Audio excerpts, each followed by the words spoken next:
तो पिछले एपिसोड में हमने देखा था कि हमारा हीरो जोन चेंग कैसे स्पेस टाइम एक्सप्लोरेशन एक्सपेरिमेंट में शामिल हो गया था, जिसके बाद तो वो स्पिरिचुअल वर्ल्ड में आ जाता है और वहां उसे ऑपरेट करती है डोरा नाम की एक सिस्टम, जो कि उसे बताती है कि यहाँ पर सरवाइव करने के लिए उसे सेट का लीडर बनते हुए सेट की रेपुटेशन को ऊपर लेके जाना होगा। और इसके साथ ही उसे 100 सालों के अंदर 1 लाख से ज्यादा डिसेबल इस सेट में ज्वाइन करवाने हैं, वरना तो उसकी बॉडी के अंदर सोल बॉम्बर रखा है जो कि ब्लास्ट हो जाएगा और हमेशा हमेशा के लिए उसकी जान चली जाएगी। तो आप ना चाहते हुए भी हमारे हीरो को इस स्टार्स को एक्सेप्ट करना पड़ता है और अपने सेट की फर्स्ट फीमेल डिसेबल के साथ वो निकल जाता है बाकी सारे स्टूडेंट्स की तलाश में, जहां रास्ते में काफी सारे गुंडे उसके ऊपर अटैक कर देते हैं। इस एपिसोड की स्टार्टिंग में दिखाया जाता है कि वो डिसाइपल एक साथ जंप करते हुए हमारे हीरो के ऊपर झपट पड़े थे, पर हमारे हीरो ने अपने पांचों के पांचों लेवल्स को उनके सामने शो कर दिया था। ये देखकर तो वो हैरान रहते जाते हैं कि ये पॉसिबल कैसी है। ये लड़का तो अभी थर्ड लेवल पर था ना, पर उन तीनों के ही अटैक को काफी आराम से डॉज करते हुए उन्हें आपस में ही लड़ा देता है और उसकी फिजिकल स्ट्रेंथ ज्यादा होने की वजह से वो एक बार में इन दोनों को हरा चुका था। वही अब लास्ट टाइम उसने जिस बंदे को मारा था वही एट द एंड बच जाता है, जो कि हमारे जुनचेंग से कह रहा था कि लास्ट टाइम मैं प्रिपेयर नहीं था, इस बार मैं तुम्हें बच के जाने नहीं देने वाला। पर जुनचेंग तो एक ही थप्पड़ में उसे उसकी नानी याद दिला देता है। बेचारे को अटैक करने का मौका नहीं मिलता और फिर से उसकी नाक में उंगली डालकर उसे घुमाते हुए दूर फेंक देता है। इस बार फिर से उसके शोर से पूरा जंगल कांप गया था। उसकी हालत तो देखने वाली थी।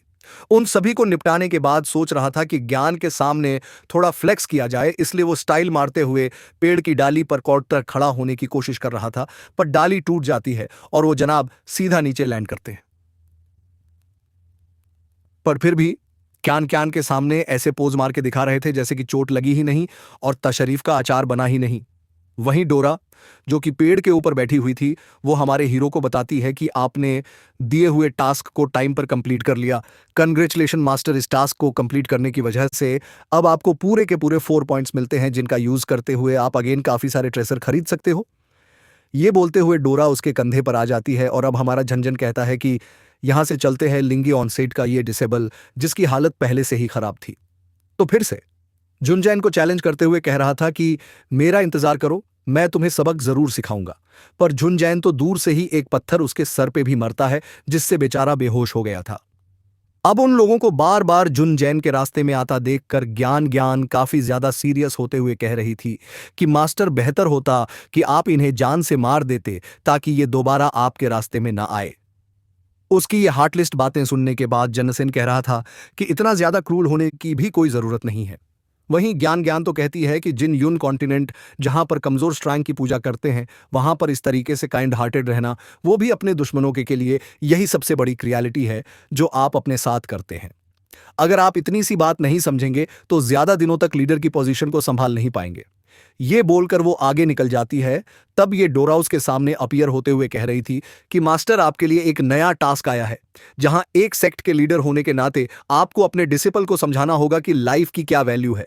क्नॉइज, अगर वो आपके सिखाए हुए ज्ञान से खुश हो गई तो आपको 1 पॉइंट मिलेगा।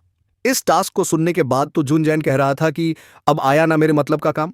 अब मैं इस लड़की को दिखाने वाला हूं कि मैं इससे सुपीरियर हूं और कितना ज्यादा समझदार। इसलिए वो काफी स्टाइल मारते हुए ज्ञान ज्ञान के सामने जाते हुए कह रहा था कि ज्ञान ज्ञान, तुमने अभी जो मुझसे कहा वो बिल्कुल ठीक है। अपने दुश्मनों पर रहम नहीं करना चाहिए, लेकिन तुम्हें एक बात याद रखनी चाहिए, जिंग्यून कॉन्टिनेंट पावर के साथ साथ अपनी कल्टीवेशन के लिए भी जाना जाता है, और कल्टीवेशन का मतलब है कि अपने हार्ट को और ज्यादा एनहांस करना। इसका मतलब यह नहीं है कि तुम दूसरों को बोली करना शुरू कर दो। स्ट्रांग होने का हरगिज ये मतलब नहीं है कि आप अपने से छोटे को इंसान ही समझना छोड़ दो। इसीलिए किसी भी नॉर्मल पर्सन को जान से मान, ये चीज हमारे रेपुटेशन के साथ साथ हमारे अंदर की इंसानियत को भी खत्म कर सकता है। वैसे इस तरीके का ज्ञान देते हुए ज्ञान ज्ञान को काफी ज्यादा अट्रैक्टिव लग रहा था। वहीं वो पूरी तरीके से की बातों से एग्री हो रही थी। ये देखने के बाद को बताती है कि कंग्रेचुलेशंस होस्ट, आपने अपने इस टास्क को भी कंप्लीट कर लिया। क्यान क्यान आपकी समझाई हुई बातों को समझ गई है, जिससे आपको 1 पॉइंट्स मिल जाता है। ये सुनकर तो जुन जैन की खुशी का ठिकाना नहीं रहता। वो और ज्यादा चौड़ते हुए कह रहा था कि एग्जैक्ट लीडर होने के नाते मेरे रेपुटेशन थोड़ी सी इंक्रीज हो गई है, और उस पर ये धीमी धीमी चलती हवा, पेड़ से गिर रहे पत्ते मेरे और को और ज्यादा इंक्रीज कर रहे हैं।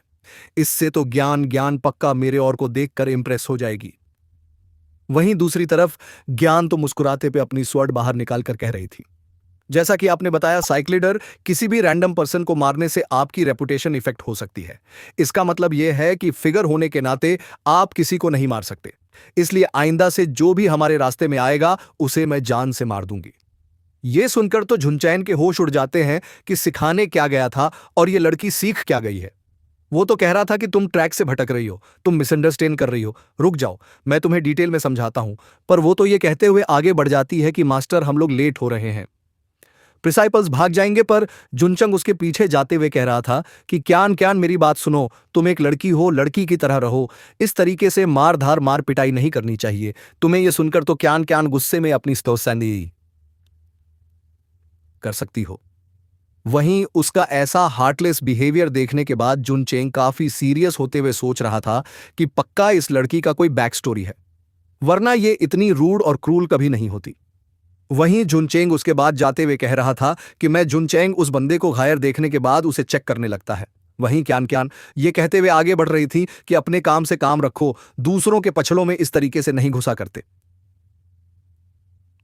जुचेंग उस बंदे को संभालते हुए कह रहा था कि क्यान क्या फटाफटा अपने स्पेस में पहुंच जाता है, जहां जाने के बाद वो जोर जोर से डोरा को आवाजें लगा रहा था। वो तो उसके पीछे से हाजिर होते हुए कह रही थी कि आपको क्या चाहिए मास्टर जुन। चेंग कहता है कि मुझे एक मैजिक एलिजर चाहिए। उस बंदे को बचाने के लिए डोरा उसके सामने काफी सारे एलिजर लाते हुए कहती है कि आप इसमें से किसी को भी चूज कर सकते हैं, क्योंकि अब आप इन्हें अफोर्ड कर सकते हैं ना। एक पॉइंट माइनस करवाने के बाद जुनचेंग उनमें से एक पिल्स को ले लेता है और उसे दिखाकर वो क्यान क्यान से कह रहा था कि मेरे पास ज्यादा हाई ग्रेड की मेडिसिन नहीं है, बस एक हीलिंग पिल मौजूद है। ये हीलिंग पिल वो उस बंदे के मुंह मैंने कहा था ना, मैं इसे बचा लूंगा।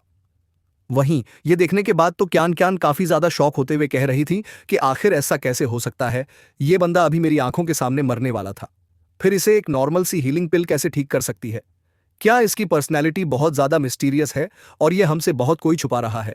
वहीं दूसरी तरफ ये मिस्टीरियस पर्सन तो ख्याली पुलाव पका रहा था कि ऐसे ही अगर डोरा मुझे पिल्स देती रही तो मैं इसे सीरियसली इंजर्ड बंदों को बेच। उसके मुंह पर पानी का गुब्बारा मारते हुए से होश मिलाकर कहती है कि मास्टर, दिन में सपने देखना बंद कीजिए, क्योंकि आप महीने में सिर्फ एक ही बार पिल्स खरीद सकते हैं। इसके बाद तो अगर आप मरने वाले भी हुए तो भी आपको पिल्स खरीदने को नहीं। वो क्यान क्यान के सामने एम्बेरस होते हुए खुद को संभालने लगा था। अपने आसपास देखने के बाद जुनचेंग को वो घायल इंसान नजर नहीं आता, पर क्यान क्यान उसे बताती है कि वो तो यहां से चला गया। ये सुनकर तो उसका खून खुलने लगता है। वो गुस्से से मेरे सपने भी चकनाचूर हो गए। क्यान क्यान तो उसका मजाक बनाते हुए कह रही थी कि मैंने आपसे कहा था ना, इस कॉन्टिनेंट में किसी पर भी यकीन मत कीजिए, छुरा गोपने वाले बहुत मिलेंगे। जुनचैंग खुद को संभालते हुए कह रहा था कि हर बार यहां तुम्हारे साथ पास में ऐसी कौन सी बुरी घटना घटी है जिसने तुम्हें इतनी बुरी तरीके से इफेक्ट कर दिया कि तुम सारे इंसानों से ही नफरत करने लगी हो। पर अगर तुम अपने अतीत को ऐसे ही पकड़ के रखोगी तो अपने फ्यूचर को सुनहरा हो तो दोनों का सफर जाकर अन की मंजिल पर रुकता है। किंग यांग सिटी वहां का एंट्रेंस देखने के बाद तो जुनचेंग काफी ज्यादा इंप्रेस्ड होते हुए कह रहा था कि मैं अपने आयरन बोन क्लैन का एंट्रेंस ऐसे ही रॉयल रखूंगा जब वो काफी ज्यादा डिसाइबल नहीं हूं। क्यान क्यान को पता था कि अब ये क्या कहने वाले हैं। वहीं बच्चा तो सोच रहा था कि क्या उसने गलत प्रेडिक्ट कर लिया। पर जुनचेंग काफी ज्यादा स्टाइल मारते हुए उसे इंट्रोड्यूस करते हुए कह रहा था कि मैं तो वहां का सेकंड बड़ी बड़ी मुसीबतें, पर आपको तो देखकर ऐसा लगता ही नहीं है कि आप कभी अपनी सिटी से बाहर भी निकले होंगे। ये सुनकर तो वो चिढ़ते हुए कह रहा था कि आखिर तो मेरी साइड हो या दूसरों की मेरा मजाक क्यों बनाती रहती हो। क्यान क्यान कहती है कि मास्टर, आप खुदे इनके सामने अपना मजाक बनवा रहे हैं, तब लोग हंसेंगे नहीं तो क्या करेंगे? वो फिर से क्यान चारते हुए कह रहा था कि लोग तो हंसेंगे चाहे तुम कुछ भी क्यों ना करो। इन्हें चुप कराने का सिर्फ एक ही रास्ता है और वो है पावरफुल बनना। आज ये लोग मेरा मजाक उड़ा रहे हैं ना, एक दिन मैं इनकी पहुंच से इतना दूर निकल जाऊंगा कि ऑटोग्राफ लेने आएंगे। क्यान क्यान फिर से उसकी बातों को इग्नोर करते हुए आगे बढ़ जाती है। इसके बाद हमें सिटी के अंदर का सीन दिखाया जाता है, जहां काफी ज्यादा रश था क्योंकि वहां पर एक बड़ा मार्केट भी ओपन था।